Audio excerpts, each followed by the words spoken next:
Good morning, everyone. We're just going to wait for people to enter the room. But welcome.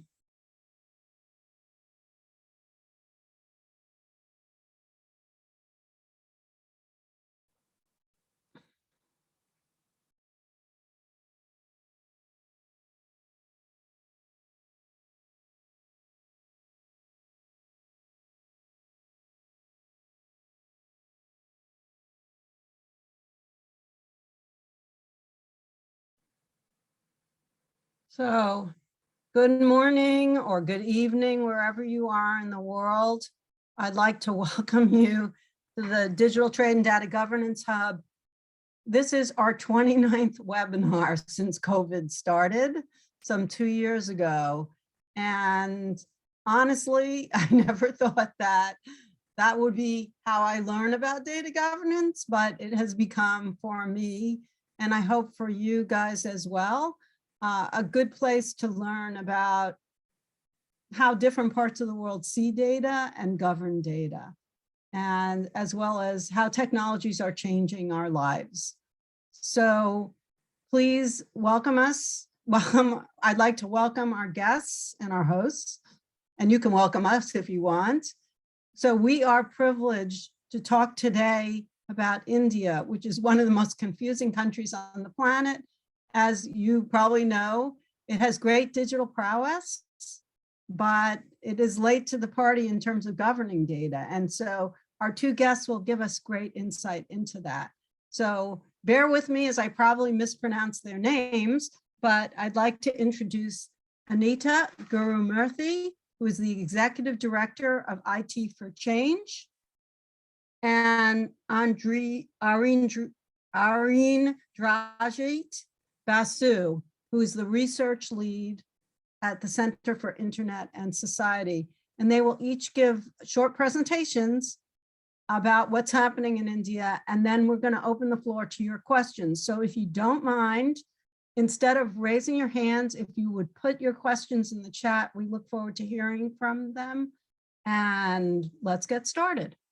Okay, Anita?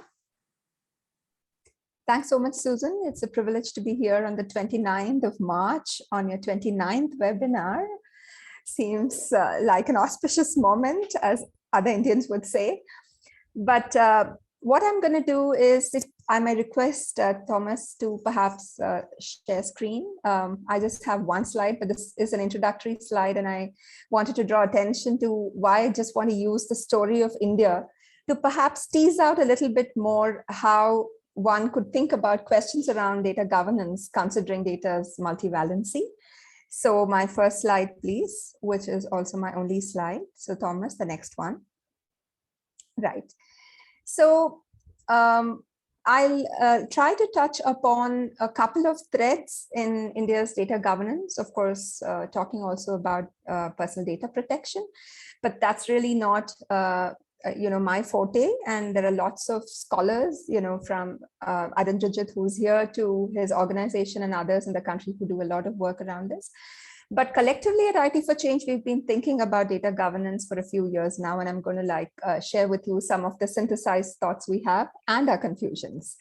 So the first thing I want to talk about is really India's data governance approach in respect of personal data protection.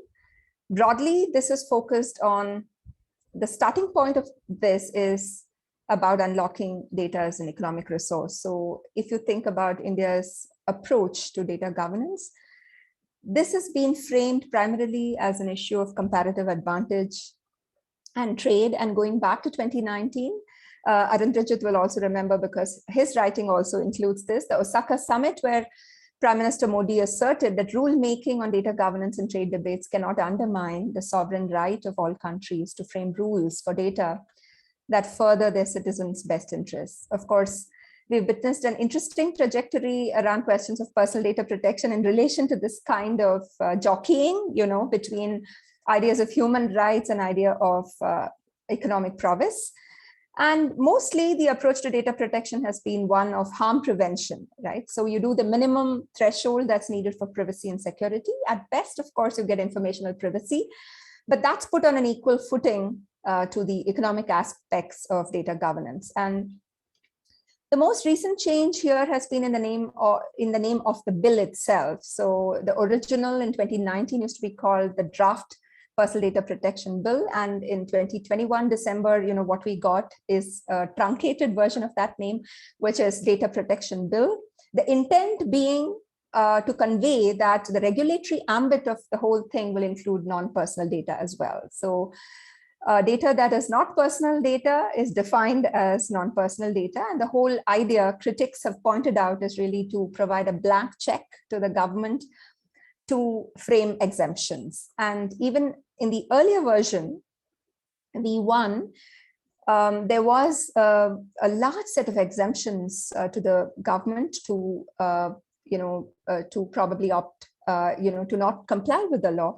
But the 2021 version marks a really worrying progression on this. And therefore, unrestricted power of the state is seen by large quarters of civil society as a very problematic kind of assertion in the draft law. And reading out from the bill, nothing in this act shall prevent the central government from framing any policy for the digital economy, including measures for its growth, security, integrity, prevention of misuse, and handling of non-personal data, including anonymized personal data. So considering that the union government is the custodian of data sets in finance and in sectors like health and agriculture, this kind of wide unrestricted power that is vested in the state is really a cause for worry. And also the fact that the Data Protection Authority is not really defined as independent of the central government. The union government is also something that's very problematic. And to collapse the Data Protection Authority, whose ambit ought to be privacy and data protection, the idea of governing non-personal data also creates a situation where you're directly kind of putting ideas of economic growth, in contention with human rights. I just want to contrast this with the European GDPR, which of course also has some complexities about how downstream processing can address questions of re-identification, de-anonymization, and problems for privacy. Coming to non-personal data governance, there is a certain bold and somewhat unconventional approach that India has taken, which is really about the idea of community data rights. So here, the committee, this is also not policy yet, and this is in keeping with more progressive ideas of the resource governance of data through an idea that there is a social commons of data. This, of course, is no longer a new thread in the debate. I think scholars have talked about the social commons of data, the social knowledge commons of data in the past couple of years. And this idea has been mooted in the report of the Non-Personal Data Committee, which sees the community's rights over its own data in two parts. One is prevention of harm to itself, and the right to benefit from such data by making it available for public services and the development of domestic digital industry. This can be contrasted with the EU, of course, and the EU has largely adopted an individualistic frame. And this is also because in its Digital Markets Act and in its GDPR, it talks about natural or legal persons, and it really doesn't refer so much to the collective or the community. And this leaves an enormous gap with respect to how data value can be appropriately distributed. So what are these distributive questions and how does EU address them is something that you really cannot discern from reading a swath of different legislations and proposed laws that have been mooted in the past couple of years, particularly after the pandemic. On data sharing, I'd like to really talk about the whole idea of the high value data sets. And the Committee of Experts in India really spoke about mandatory sharing or unleashing the power of privately enclosed data, where data trustees or the government is seen as really the custodian of important data for a sector for specific purposes. Of course, this is also highly controversial, but the idea here is do not wait for voluntary data sharing. If you really want the right to accessibility of data and to promote its use, you really have to look at a different model where public data sets for the creation of social value and public value are unleashed. And this is not just public data sets, also private enclosures, which you should be able to open up. The EU doesn't adopt such an approach. It doesn't really get so much into B2G data sharing in terms of mandatory sharing, except in the case of exceptions. And so India's position is not really exceptional. It takes the view that this should really be mandated. With respect to open government data, the position of the EU is very nuanced. Here, whereas India is really looking at commercial exploitation of data, so that you can put a price tag on the amount of data that is with the government, the EU you actually see is really able to talk about reuse of data, the duty of care. And along the same vein, the EU Open Data Directive emphasizes how high-value data sets that are important for public interest innovation should be made available. You should actually also be able to compensate private producers of data. So the next point is on data infrastructures. Whereas in India, you actually have the situation of having cobbled together in 2009, a digital ID system, which has now become extremely significant in terms of generation of data and data pools. That, followed with the national open digital ecosystems, actually paved the way for the creation of digital infrastructures like the digital health ID system, the UPI, which is the digital payment system. And this has been identified as very problematic because we really don't have a privacy law yet, and we don't have really any non-personal data governance, even within the sectors, right? Although our banking and financial sector is fairly well regulated.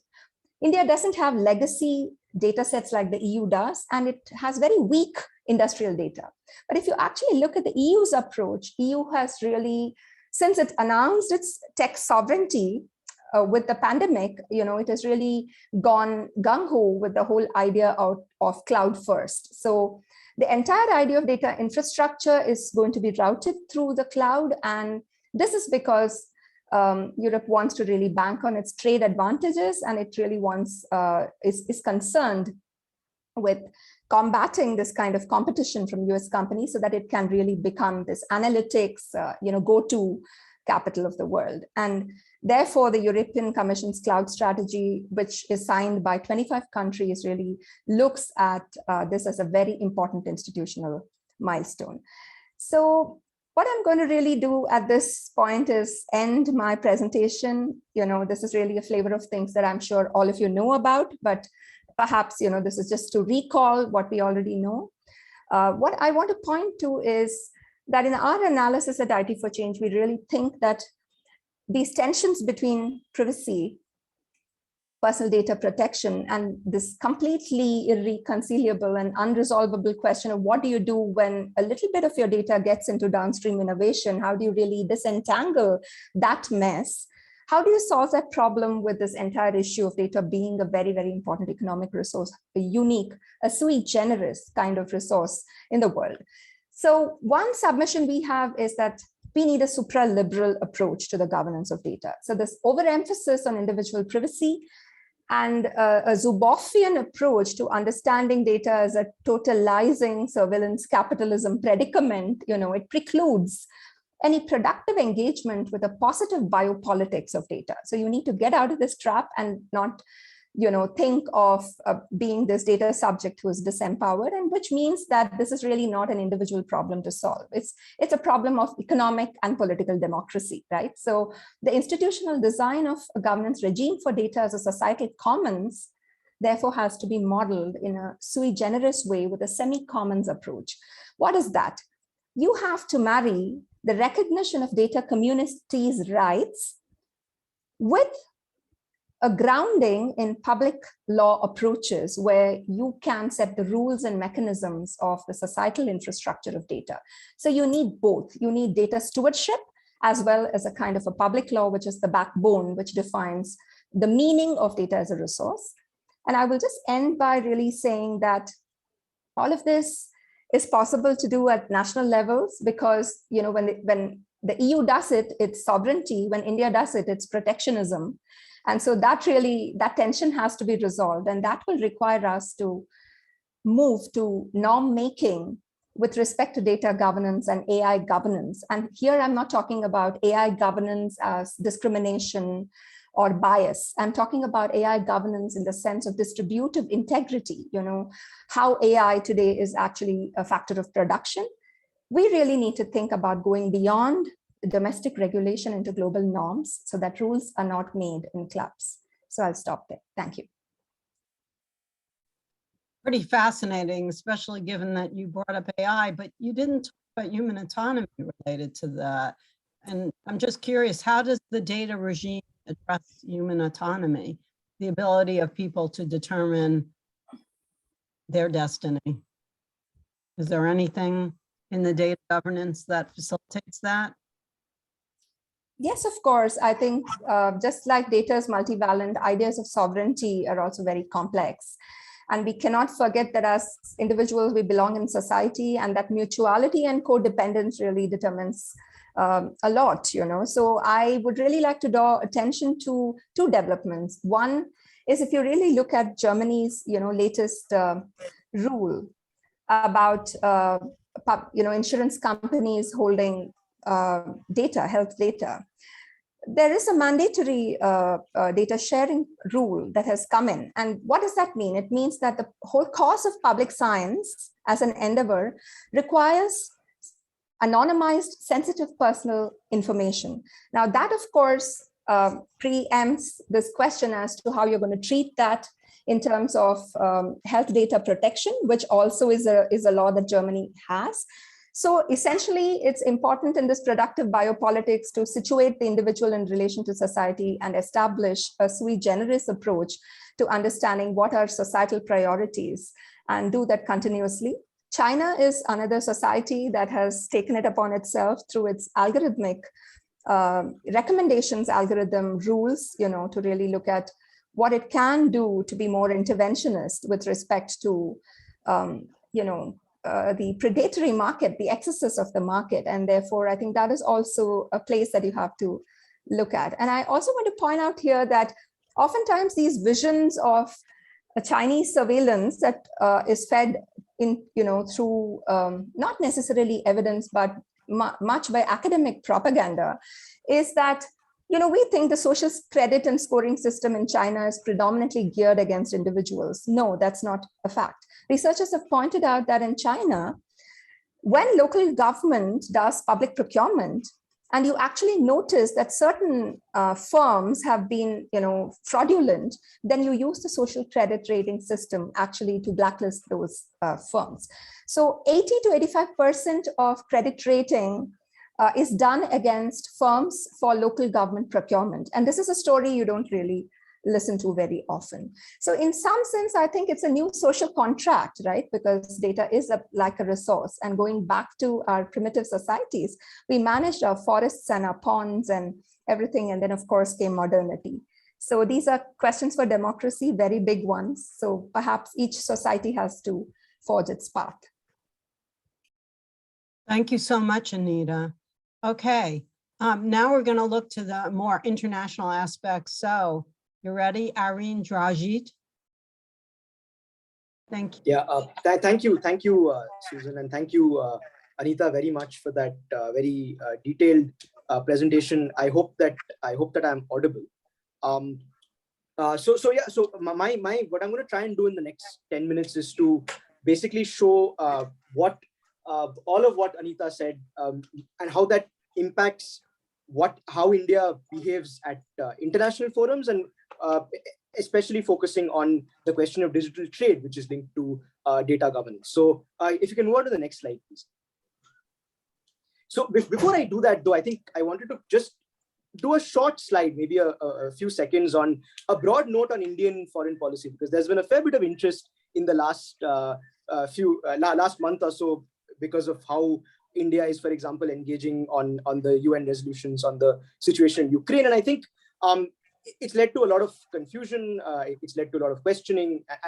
But in many ways, I think it's a continuity of how academics have tried to understand how India engages with the world, whether it's, I'll come to the tech regimes later. But even before that, there were a number of labels, from saying that India lacks a grand strategy, to saying that India is a reticent rising power, to saying that in the tech regime, India is a digital decider, to saying that India is teetering towards autocracy. I think there are several labels that try to understand what Indian foreign policy is all about. And I think these labels are only partially useful. Ultimately, when we try to understand how India is engaging with a particular regime, like with any country, I think it all boils down to what the perception of that government of the day's perception of strategic interests are. And strategic interests are, of course, in turn shaped by domestic policy priorities and obviously the interests of domestic stakeholders. And just a kind of book recommendation called Does India Negotiate by Karthik Nachiyappan, where he actually tries to look at how India has engaged with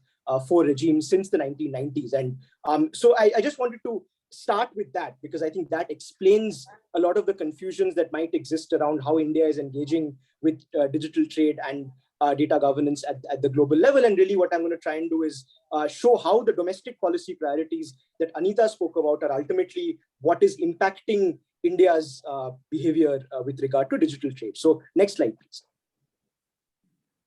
So the first question, I think that this is a question that might be on people's mind based on just current developments, is that why is India not yet on the joint statement initiative of the WTO, which for everyone's context is a group of 86 countries at this moment. They account for 90% of world trade, trying to broker an agreement on e-commerce with WTO. And India, along with a number of other countries, notably South Africa, have opted out of it. And they, in India and South Africa, prefer to negotiate within the General Council, a process that has been there since 1998. And they prefer to negotiate concessions on e-commerce at a much slower rate, saying that, and there are various reasons as to why the JSI, which is a multilateral initiative essentially, is being opposed, whereas there are a number of bilateral free trade agreements with UAE, there are conversations with Australia, conversations with the United Kingdom, all of which could include, the UAE does include a data chapter. We haven't seen the text yet, but so what explains this kind of dichotomy? I think the answer lies in the fact that all countries in this digital world, including India, are walking a fairly interesting tightrope between trying to benefit from global data flows, between trying to benefit from global connectivity, and the other equally important priority of ensuring that domestic policy space and domestic lawmaking ability is not compromised. And I think the perception is that rather than at this present point in time walking into a plurilateral initiative at the WTO or even regional trade agreements, there may be more bargaining power that India has at bilateral level, so that incrementally agreements can be signed in line with what the domestic policy preferences might be. And that probably obviously draws from history, where in negotiations such as in the 1990s on TRIPS, India had to make certain concessions at multilateral forums, and perhaps that explains why India is more comfortable taking a bilateral route. But the next slide, please. So the second question then becomes, then what are these narratives that is underpinning both, again, domestic policy preferences, but also underpinning how India engages both at international forums and with global actors such as the Silicon Valley technology companies. So on data sovereignty, I just wanted to say that it's not a policy prescription. Data sovereignty does not necessarily mean that India is moving towards a world or asking for a world where the internet is fragmented. It is a vision, it is a narrative, and narrative, there's a lot of great work recently on narratives. The book, The 6 Phases of Globalization by Anthea Roberts and Nicholas Lamb talks about this in great detail. It is essentially a story through which policymakers, through which various stakeholders understand, perceive, and communicate reality. I think that's a much better way to look at data sovereignty, as a narrative, potentially as a vision, but it's not a policy prescription. So there are various policies that fall within the broader narrative of digital sovereignty. Essentially, the narrative says, and Anita mentioned it before, that there are various connotations of sovereignty. Obviously, individual sovereignty is a way to look at it as well. But in public international law, or in the geopolitical understanding of sovereignty, it is the right of every country to govern phenomenon within their borders as they see fit. And that's a fair without going into all the political connotations of sovereignty, how, for example, China or Russia use the phrase information sovereignty, that's a fair claim to make. And that's what this narrative is furthering. The second narrative on data colonialism is equally important and interesting. The idea is that there are foreign companies coming and extracting data, which, as Anita said, is increasingly becoming an economic resource and perhaps moving away from something that is an extension of the persona. But that's a separate debate. With this narrative basically suggests that there are companies that are exploiting data and extracting them for their own purposes. Again, this narrative is a way we are perceived reality, but one of the first kind of flag bearers of this narrative was Mukesh Ambani, who is the chairman of Reliance Industries, who is one of the richest people in India and the world. So obviously there are complications around the narrative, but I think it's important to understand that these are narratives and these are things that every single country uses when engaging with foreign policy and domestic policy as well. So I just wanted to clarify these two things before moving into some of the substantive questions around India's approach globally. So next slide, please. So what are the substantive points of departure? And I don't think I'll be able to spend too much of time on each of these, but the point that I want to make is that each of these points of departure, and where India disagrees with a number of other countries who are part of the JSI or want to ink trade agreements at the WTO or even regional trade agreements, stem from what India's domestic policy priorities are. So first is the legality of the JSI itself. There is a communication by India and South Africa saying that a joint statement initiative that does not include every single member of the WTO is not legal as per Article 10 of the DSU. So again, there is questions around whether the JSI itself is a legal process or not, and whether it can create an agreement that binds all WTO members, or whether they should potentially look for other avenues to broker this agreement. That is the argument that India makes on the legality itself. Again, the WTO itself has always been recognized as a forum that does give a veto to every country and allows countries that have lesser economic and material capabilities to negotiate fairly with countries on different planes and different sides of the equation. So that's the first point about legality, which India has raised in a communication. The second point, which is a huge domestic priority, cross-border data flows versus data localization. As all of you all would know, there are a range of policies in India that have mooted some form of data localization. The most, how you word it, probably onerous or the most cumbersome for companies to comply with is the directive that mandates only financial data localization from the Reserve Bank of India in April 2018. And that has been, companies have been forced to comply with that fairly strictly. A number of card companies, including American Express, were actually restricted from issuing new cards earlier this year in India because they weren't able to comply with this directive. And this directive essentially mandates local storage, and if you're processing it outside, then it needs to return to India within 24 hours. So that's just one example. The various iterations of the personal data protection bill that Anita was referring to, they also have differing data localization mandates that have been kind of changing with each iteration. But the latest iteration that we have does have a mandate for sensitive personal data, which is defined in the bill, and critical personal data, which the government retains the right to define. So again, there is a clear domestic policy priority on data localization, and therefore that is a point of departure with the majority of countries who are part of the JSI. The third one is the mandatory disclosure or domestic provisions that force companies to mandatorily disclose source code or transfer source code. And again, that's a point of departure for actually something that was being discussed in this webinar before, on whether if there are provisions that prevent countries from enacting domestic policy on source code, then what if public agencies need to review source code for the purpose of algorithmic transparency? How does that work out? And again, that's a point of departure. And the final point is that there has been a moratorium on customs duties imposed on e-commerce products since 1998. That moratorium was supposed to be temporary. It gets renewed, and it is still in force. And that's something that India and South Africa have been very vocal against, because they argue that this impacts domestic industry's ability to benefit from customs duties that India might impose. So those are some of the substantive points of departure, all rooted in what India perceives to be its strategic interests. Next slide, please. And this is the last slide. I'll go over this very quickly.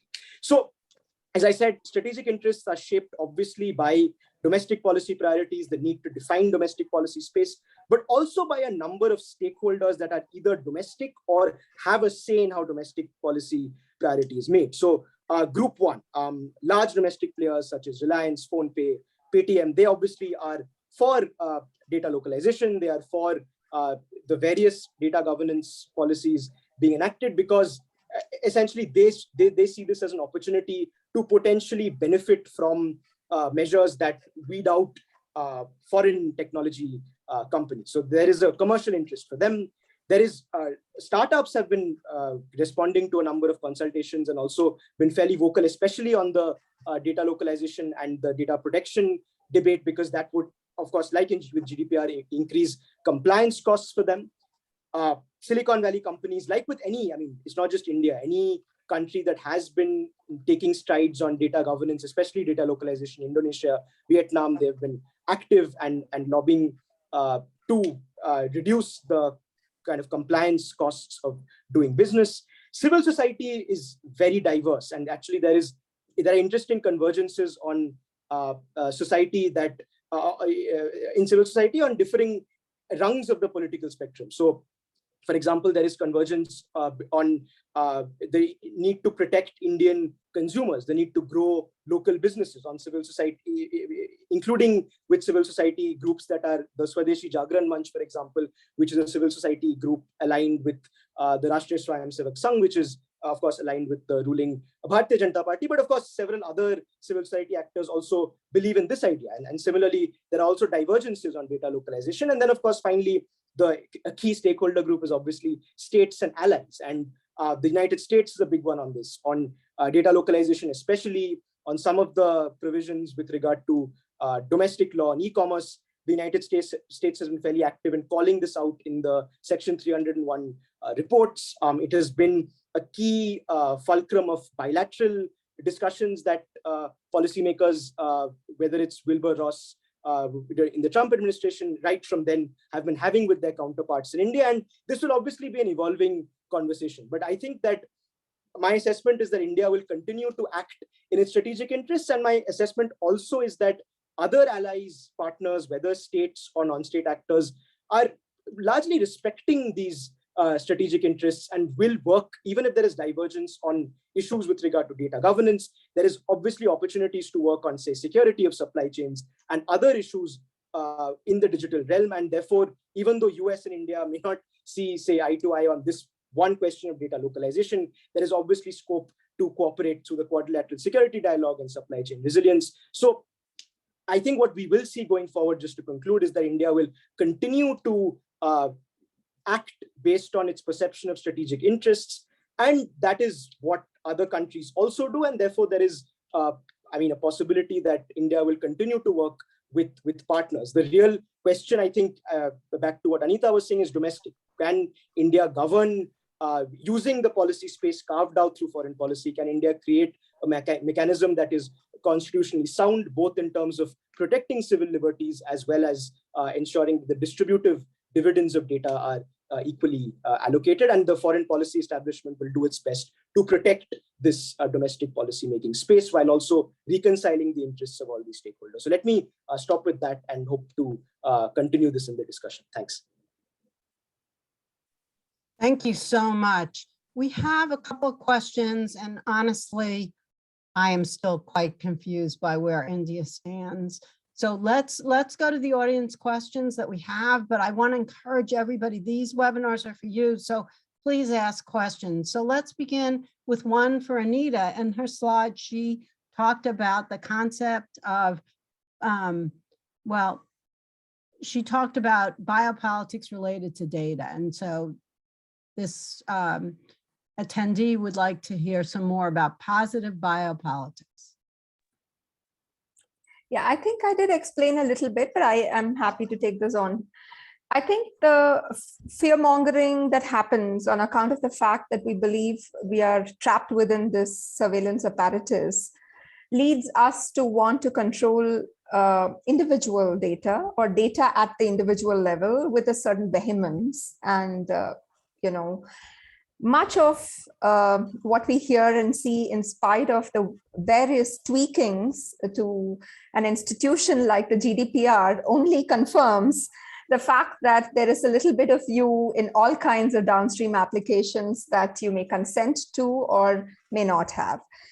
Data becomes a very unique resource that's not like the natural resource commons, because, for instance, data communities are often post facto, right?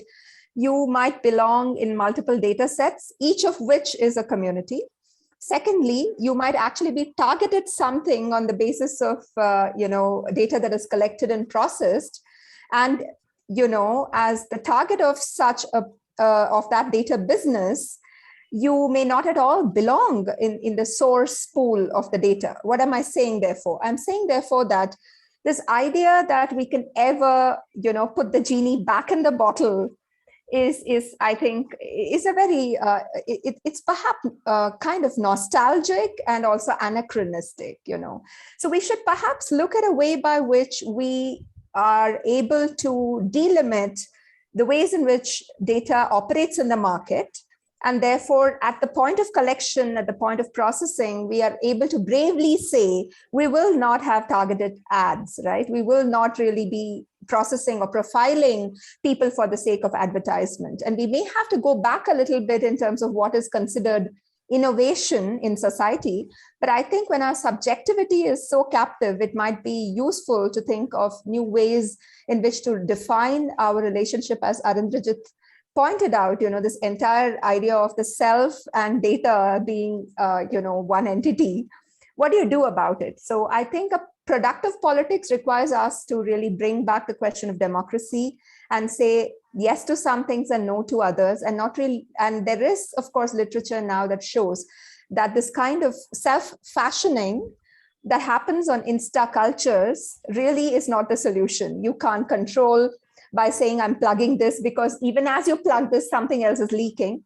And therefore the self-modeling or this fashioning has to be a societal project. And that's what I mean, which could actually be extended to all kinds of things, from health data to agri data, to managing this data for public and social value, other than, of course, private value.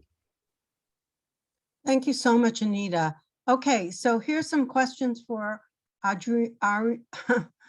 Arindrajit. Okay, and please forgive me, I'm slow on the uptake on pronouncing names, so thanks for your patience. Okay, so one of our attendees wants to understand, how can it be that India is so opposed to negotiations at the WTO and yet has negotiated digital trade with the UAE? Now, no one's seen the actual chapter, but can you please explain that?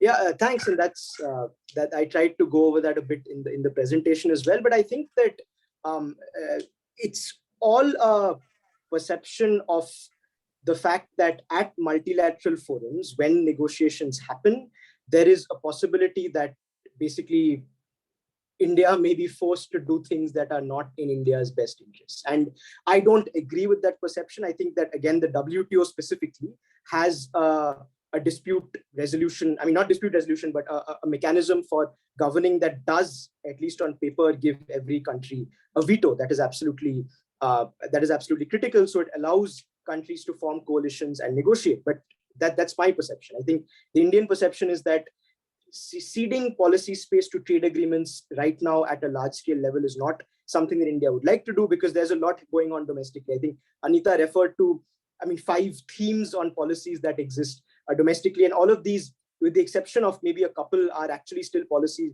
discussions that are in the works. So there is discussion within the government, there is discussion among the various stakeholders. So there is a lot of scope to actually create this policy space. But at the same time, India can't not benefit from global value chains and data flow. So it's two competing interests there between ensuring that policy space is protected versus benefiting from cross-border flows and value chains. And for India has reasoned that the way to do that is to ink bilateral trade deals where both countries are at equal bargaining power, and India is not going to concede space to a large number of nations at one go. And I think that's the best way to understand it. It's a complicated situation, but I think that it's a complicated world as well. I think that's how India has reasoned why it is doing what it is trying to do. That's very helpful. But can we just take it a little bit further and just say there is this conflict here, right? Now, India is about on the edge of having at least a basic data protection law and a real understanding of the many different uses of data as a public good, as a commercial asset, et cetera. So you got that. But then doesn't it seem like India would want to export its model of data governance through trade agreements in the same way, or not in the same way, but in the same fashion that the EU has? Could you expand on that, both of you? That would be the economic logic, right? Maybe I'll take it very, very quickly, and then Anita, I'd love to hear what you have to say as well. I think that, again, from a foreign policy perspective, there are various ways in which different countries further strategic interests. So you have the US, China, and EU that have actively gone out there and tried to shape not just, rules on trade, but standards and norms such that the standards and norms that govern the world are close to the standards and norms that exist within their domestic within the domestic framework. And that's how US, China, and EU have gone about it, of course, in opposing directions. But I think that with India, that at this stage, at least, that ambition that India's personal data protection bill will become the model that other countries follow, I don't think that ambition exists. And personally, there's nothing wrong with that. I think, again, what policymakers are trying to figure out is what is the, not just on privacy, but what is on data governance, what is the model that works best for India. And India is a complex enough country by itself. So yes, there may be strategic, again, I agree that there may be strategic benefit in trying to fashion the rules that run the world in the way that the rules that run India. And obviously there is economic advantage to that. But I think at this point, the economic preference continues to be, how do we save policy space? How do we promote local businesses and protect them from getting weeded out? And that isn't necessarily illegitimate protectionism. It's just trying to ensure that there is policy space for them to grow as well. And of course, the at least ostensibly another key stakeholder seems to be the user.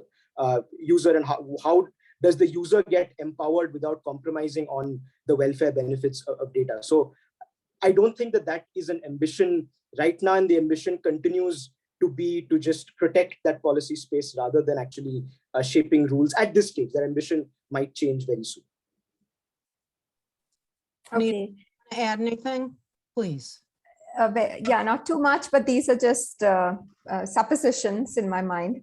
I think that the whole the techno enthusiasm about having something that is their own model is shaped also by our neighbor China's success in establishing their AI value chains. So you actually see somebody manage data domestically to create enough analytics to be actually the number 2 in the world, or perhaps even number 1 in the world in terms of AI prowess, drives India to imagine that if we catch up with the wagon that seems to actually be running at, whatever zillion to the power of infinity speed, maybe we will also be an AI superpower.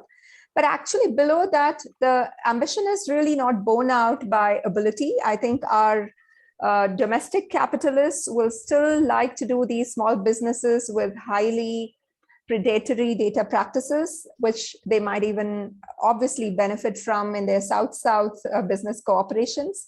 I do not see Indian business suddenly become human rights compliant. So, and secondly, I think with respect to some kind of policies, federal structure might give us some hope, perhaps, for alternative models where either in agriculture or in health, maybe 10 years, 15 years down the line, something of value comes back to the public domain with respect to, the applications of data of social innovation, science, etc. So I don't think India is ever going to be able to play catch up in that very sense. We will at best want to capture the lower segments of the AI value chain in terms of our large masses of people ever willing to be on, be Turkers on Amazon Mechanical Turk.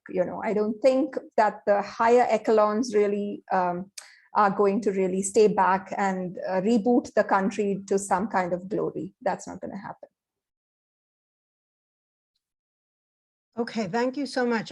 Can we continue along those lines? There are two questions that I'm going to put together that I think it would really help if you could shed light on. So the first question is, does the government's broad exemptions in the proposed data protection bill undermine the community stewardship approach?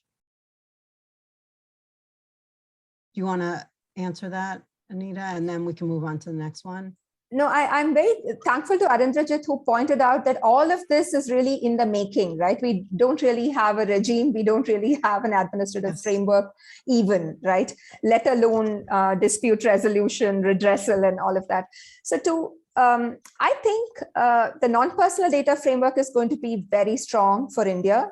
The idea of community data rights in some form, dilute or otherwise, will stay. So I do think that there will be the idea of that kind of collective, the ability of stewardship and data trusts to exist in some form, not quite in the same sophisticated way with the undergirding of all of that with human rights and trust related protections as they do in the EU, but still there will be something. At this point in time, I think opening up data or kind of getting into private enclosures is really the fault line.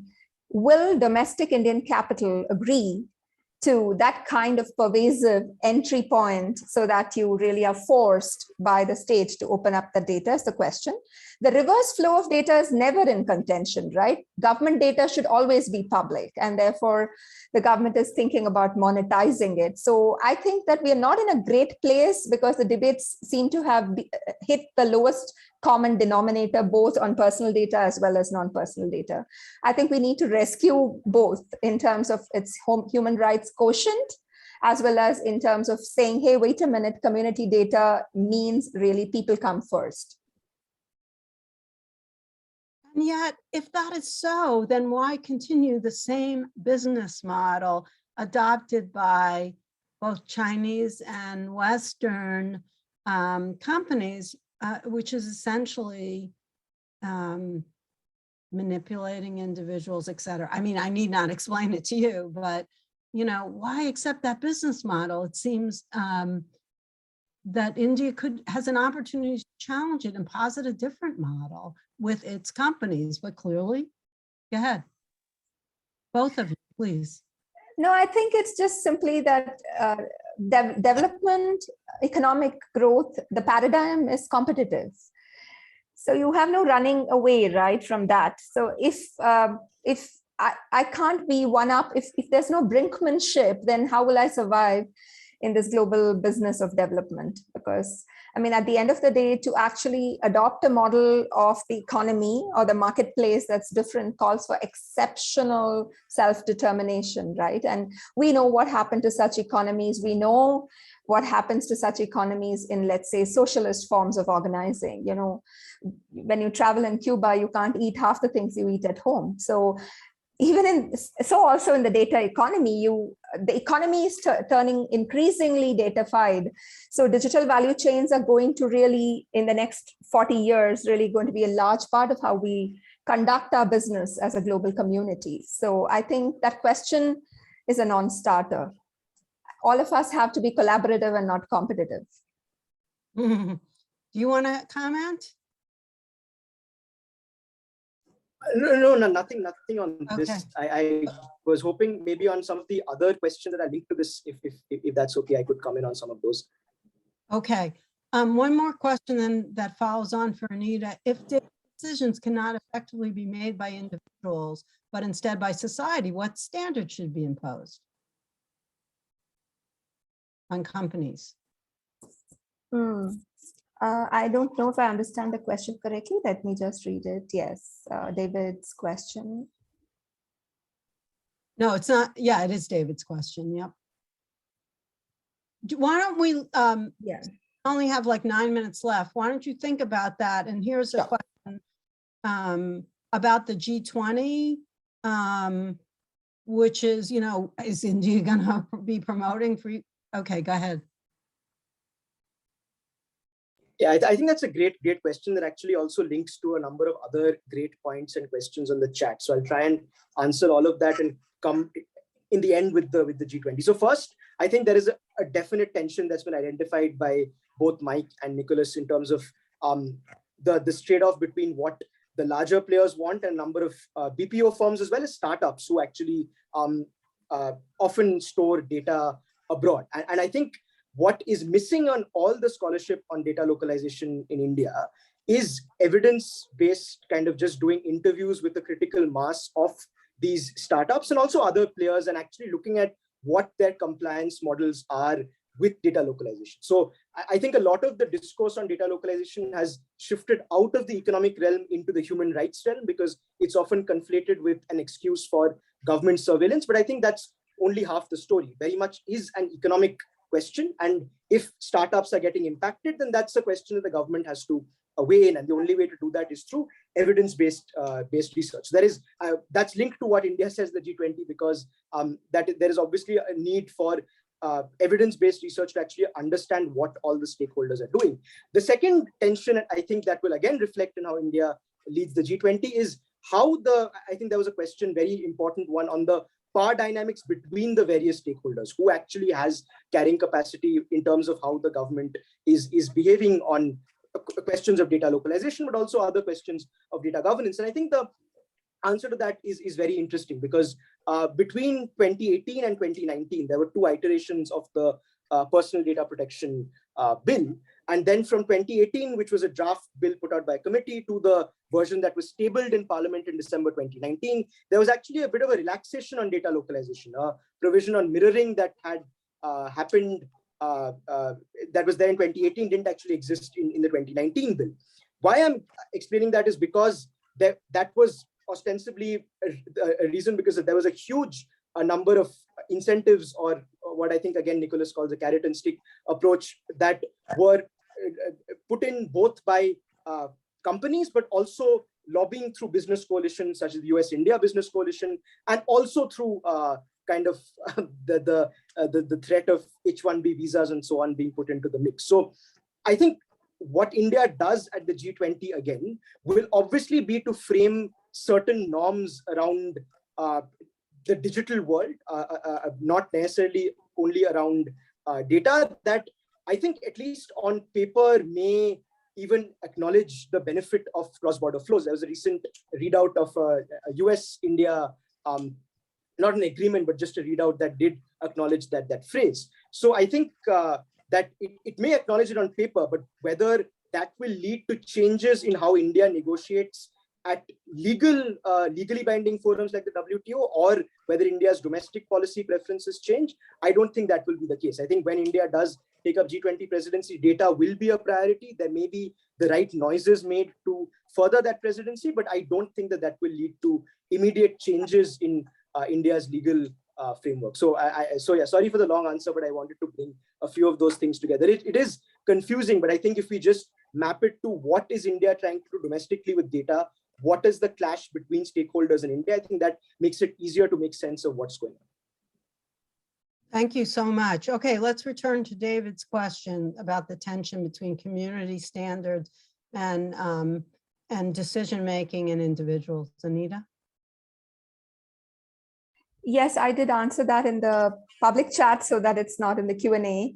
Yeah, I think that the personal data protection bill leaves a lot to be desired for individual human rights, especially because of the innumerable exemptions and the almost carte blanche type of exemptions that the state retains with itself.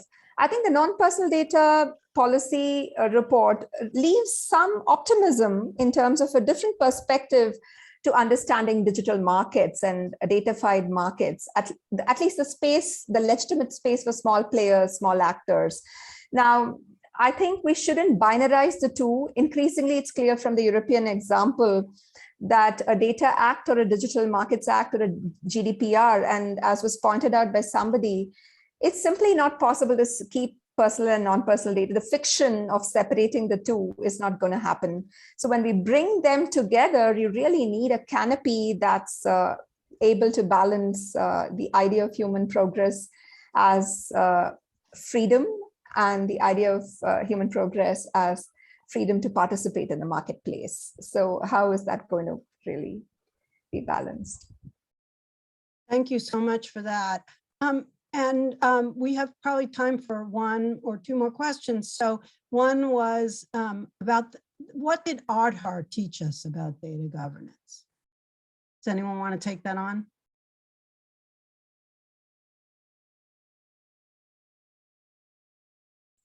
Say that again, Susan.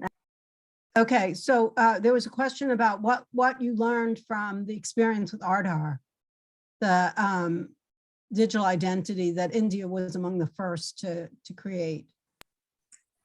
How did that influence its views on this? I mean, I think the stories of Aadhaar are very much in the public domain, and each of those stories is a horror story. I do think that that's because it has become an instrument employed to exclude and extinguish. And we actually saw some of its misapplications during the pandemic when, people were denied entry into different cities because they didn't produce their original Aadhaar card to establish, their domicile. So an instrument like that really requires a personal data protection and privacy enhancing law. The Supreme Court of India has held that the mandatory use of Aadhaar in so many scenarios is clearly illegal. But I really don't know. I think it's a very big question for Indian democracy. And I don't know if you have any optimistic readings of Aadhaar, Arindrajit. I'd be pleased to end this webinar on an optimistic note.